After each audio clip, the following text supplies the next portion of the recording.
നമ്മുടെ പാണക്കാട് സയ്യിദ് മുനവർ അലി ശിഹാബ് തങ്ങൾ, അതായത് നമ്മുടെ മുഹമ്മദ് അലി ശിഹാബ് തങ്ങളുടെ മകൻ, അതുപോലെ തന്നെ ഈ ഇലക്ഷനിലൊക്കെ വളരെ സ്റ്റാർ ക്യാമ്പയിനറായിരുന്ന ഈ പാണക്കാട് കുടുംബത്തിൽ തന്നെ കാര്യങ്ങളെ വളരെ അവഗാഹമായി പഠിക്കുകയും ചില കാര്യങ്ങൾ തുറന്നു പറയാൻ യാതൊരു മടിയുമില്ലാതെ ഭയമേതുമില്ലാതെ പ്രതികരിക്കുകയും ഒക്കെ ചെയ്യുന്ന സയ്യിദ് മുനവർ അലി ശിഹാബ് തങ്ങൾ ഇന്നൊരു കുറിപ്പിടുകയുണ്ടായി. സാധാരണ ഇലക്ഷൻ കഴിഞ്ഞ് പുറത്തിറങ്ങുന്നവർ ആ ചിത്രം വെച്ചൊക്കെ പോസ്റ്റ് ചെയ്യാറുണ്ട്. പക്ഷേ ഇന്നത്തെ കുറിപ്പ് മകൻ ഷെബു ഇന്ന് കന്നിയോട്ട് രേഖപ്പെടുത്തി. പാണക്കാട് CKM-LP സ്കൂളിൽ വെച്ച് ഷെബു രേഖപ്പെടുത്തിയത് ഒരു ചരിത്രം കൂടിയാണ്. 1979 കുഞ്ഞാലിക്കുട്ടി സാഹിബ് മലപ്പുറം മുനിസിപ്പാലിറ്റിയിലേക്ക് മത്സരിച്ചപ്പോഴും പിന്നീട് 82 ആദ്യമായി നിയമസഭയിലേക്ക് മത്സരിച്ചപ്പോഴും ബാപ്പ ഉൾപ്പെടെയുള്ളവരുടെ വോട്ട് അദ്ദേഹത്തിനായിരുന്നു. പിന്നീട് ഞങ്ങളുടെ തലമുറയും അദ്ദേഹത്തിന് വോട്ട് രേഖപ്പെടുത്തി. കുഞ്ഞാപ്പയുടെ കന്നിയംഗത്തിന് ബാപ്പ വോട്ട് രേഖപ്പെടുത്തിയപ്പോൾ 4.5 പതിറ്റാണ്ടുകൾക്കിപ്പുറം പേരമകൻ ഷെബുവിൻ്റെ കന്നിവോട്ടും കുഞ്ഞാപ്പയ്ക്ക് രേഖപ്പെടുത്തി. പാണക്കാട്ടെ 3 തലമുറകളുടെ വോട്ടാണ് വ്യത്യസ്ത കാലങ്ങളായി കുഞ്ഞാപ്പയ്ക്ക് ലഭിച്ചത്. ഇതാണ് ഈ കുറിപ്പിൻ്റെ രത്നചുരുക്കം. ഈ കുറിപ്പ് ഈ തലമുറകളുടെ വോട്ടുകൾ രേഖപ്പെടുത്തുന്ന, അല്ലെങ്കിൽ ഒരാൾക്ക് വോട്ട് ചെയ്തു എന്ന് കുഞ്ഞാപ്പയ്ക്ക് വോട്ട് ചെയ്തു എന്ന് പറയുമ്പോൾ ഇനി ആ ഗണത്തിൽ വരുന്ന കേരള രാഷ്ട്രീയത്തിലെ നേതാക്കൾ ആരുമില്ല എന്നത് എല്ലാവർക്കും അറിയാവുന്ന കാര്യമാണ്. ഒരുപക്ഷേ PK കുഞ്ഞാലിക്കുട്ടിയോട് ഈ രാഷ്ട്രീയ പാരമ്പര്യത്തിൻ്റെ സീനിയോറിറ്റിയിൽ ഇപ്പോഴും കളത്തിലുണ്ട് എന്ന് പറയാവുന്നത് പിണറായി വിജയൻ സഖാവാണ്. പക്ഷേ അദ്ദേഹവും ഈ പാർലമെൻ്ററി പൊളിറ്റിക്സിൽ കുഞ്ഞാപ്പയുടെ അത്രയും സീനിയർ അല്ല എന്നതാണ് സത്യം. പണ്ട് ആദ്യമൊന്ന് നിയമസഭയിലേക്ക് മത്സരിച്ച ശേഷം പിന്നീട് അദ്ദേഹം മത്സരിക്കുന്നത് മുഖ്യമന്ത്രിയാകുന്ന വേളയിലാണ്.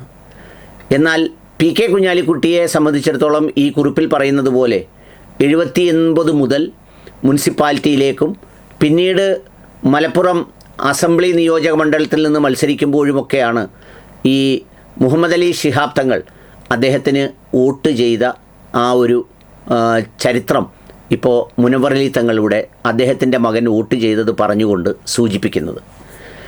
ഈ 45 വർഷങ്ങളുടെ ചരിത്രം എടുത്തു പറയുമ്പോൾ ഈ 45 വർഷങ്ങളും അദ്ദേഹം ലീഗ് രാഷ്ട്രീയത്തിലും കേരള രാഷ്ട്രീയത്തിലും നിറഞ്ഞു നിന്നത് അദ്ദേഹത്തിൻ്റെ നഷ്ടപ്പെടാത്ത പ്രാധാന്യം നിലനിർത്തിക്കൊണ്ട് തന്നെയാണ് എന്നുള്ളതാണ് ഒരു പ്രധാന കാര്യം.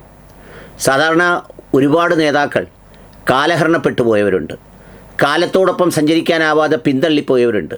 ചിലരെക്കുറിച്ചൊക്കെ ഇപ്പോഴും മത്സരിക്കുമ്പോൾ ചിലയിടത്തൊക്കെ പറയുന്നുണ്ട്, പിടിച്ചു നിൽക്കാൻ പോലും ശേഷിയില്ലാത്ത, അല്ലെങ്കിൽ ബുദ്ധി പോലും നേരാവണ്ണം പ്രയോഗിക്കാത്ത, ഈ കേരള രാഷ്ട്രീയത്തിൻ്റെ ഏതെങ്കിലും ഇടങ്ങളിൽ യാതൊരു സംഭാവനയും ഇല്ലാത്ത ഒരു മണ്ഡലത്തിൻ്റെ രാഷ്ട്രീയ പശ്ചാത്തലത്തിൽ മാത്രം വന്നങ്ങനെ ഇരുന്നു പോകുന്ന ആളുകളായി മാറുന്ന കാലത്താണ് PK കുഞ്ഞാലിക്കുട്ടിയെപ്പോലെ ഒരാൾ ഈ പറയുന്ന സംഗതികളെയൊക്കെയും, രാഷ്ട്രീയ പ്രശ്നങ്ങളെയും മുന്നണിക്കകത്തുള്ള പ്രശ്നങ്ങളെയും അദ്ദേഹത്തിൻ്റെ രാഷ്ട്രീയത്തിനകത്തുള്ള പ്രശ്നങ്ങളെയും ഒക്കെ വളരെ സവിശേഷമായ രീതിയിൽ കൈകാര്യം ചെയ്ത് അതിനെ മുന്നോട്ട് കൊണ്ടുപോകുന്നത്. ഒരുപക്ഷെ അദ്ദേഹം ജീവിച്ചിരിക്കുമ്പോൾ രാഷ്ട്രീയ വിമർശനം നടത്തുന്നവർ പോലും അദ്ദേഹത്തിൻ്റെ കാലശേഷം ആ ശൂന്യതയെക്കുറിച്ച് ഒരുപാട് കാലം സംസാരിക്കും എന്നുള്ളത് എനിക്കുറപ്പുണ്ട്. കാരണം എന്താണെന്ന് വെച്ചാൽ വളരെ നിർണായക ഘട്ടത്തിൽ, നിർണായക സന്ദർഭങ്ങളിൽ ചില കാര്യങ്ങളിൽ എടുക്കുന്ന പ്രതികരണങ്ങൾ ചിലപ്പോഴും പലപ്പോഴുമൊക്കെ ചിലർ പറയാറുണ്ട്, അങ്ങനെ തീരുമാനിച്ചത് ശരിയാണോ, അത് സമുദായത്തിന് ഗുണകരമാണോ, അത് അയാൾ സമുദായത്തെ വിൽക്കുകയല്ലേ, അങ്ങനെയാണോ പറയേണ്ടത് എന്നൊക്കെ ചോദിക്കുന്നെങ്കിലും അതൊക്കെ ആ നിമിഷത്തിലെ വികാരത്തിൽ പറയുന്നുവെങ്കിലും അതിന് ശേഷമുള്ള സന്ദർഭത്തിൽ അങ്ങനെയാണ്, അല്ലെങ്കിൽ അങ്ങനെ തന്നെയാണ് ആ നിലപാട് എടുക്കേണ്ടിയിരുന്നത് എന്ന് സമ്മതിക്കേണ്ടി വരുന്നൊരവസ്ഥയുണ്ട് എന്നുള്ളതാണ് അതിൻ്റെ ഒരു പ്രാധാന്യം. ഇപ്പോൾ കേരളത്തിൽ തന്നെ ഈ സമീപകാലത്ത് നോക്കൂ, മുസ്ലിം ക്രിസ്ത്യൻ കമ്മ്യൂണിറ്റികൾക്കിടയിൽ വളരെ ഗൗരവമായ അഭിപ്രായ വ്യത്യാസങ്ങളും അങ്ങോട്ടും ഇങ്ങോട്ടും സംഘർഷപൂരിതമായ അവസ്ഥയുമൊക്കെ ഉണ്ടായപ്പോൾ, നമ്മുടെ മുനമ്പം ഒക്കെ കത്തിപ്പടർന്നപ്പോൾ സാദുക്കലി തങ്ങളെയും കൂട്ടി ഒരു സന്ദർശനം അവിടെയൊക്കെ നടത്തിയത് പലരും ചിലരുമൊക്കെ കീഴടങ്ങലായും മറ്റു പലതുമായും പറഞ്ഞുവെങ്കിലും ഇന്ന് ഈ 2 വിഭാഗവും ഒരേ പാർട്ടിയുടെ പിന്നിലാണ് രാഷ്ട്രീയ നിലപാട് സ്വീകരിച്ചിരിക്കുന്നത്. അതായത് ആ ഭിന്നതയെയും ഒക്കെ വളരെ കൃത്യമായി അതിനെ മാനേജ് ചെയ്തുകൊണ്ട് പോകാൻ കഴിയുന്നു എന്നുള്ളതാണ്. ഒരുപക്ഷേ ആ ഭിന്നത പോലും KM മാണിയോ ഉമ്മൻചാണ്ടി സാറോ ജീവിച്ചിരുന്നുവെങ്കിൽ ഇപ്പോഴത്തെ ജീവിച്ചിരിക്കുന്ന PK കുഞ്ഞാലിക്കുട്ടി എന്ന് പറയുന്ന മനുഷ്യന് അത് കൃത്യമായി ട്രബിൾ ഷൂട്ട് ചെയ്യാനും അത് ഓപ്പറേറ്റ് ചെയ്യാനും കഴിയുമായിരുന്നു എന്നതാണ് സത്യം. പക്ഷേ മറുതലയ്ക്കൽ അദ്ദേഹത്തിനൊരാളില്ലാതെ പോയി എന്നതാണ് അതിൻ്റെ ഒരു കുറവ്.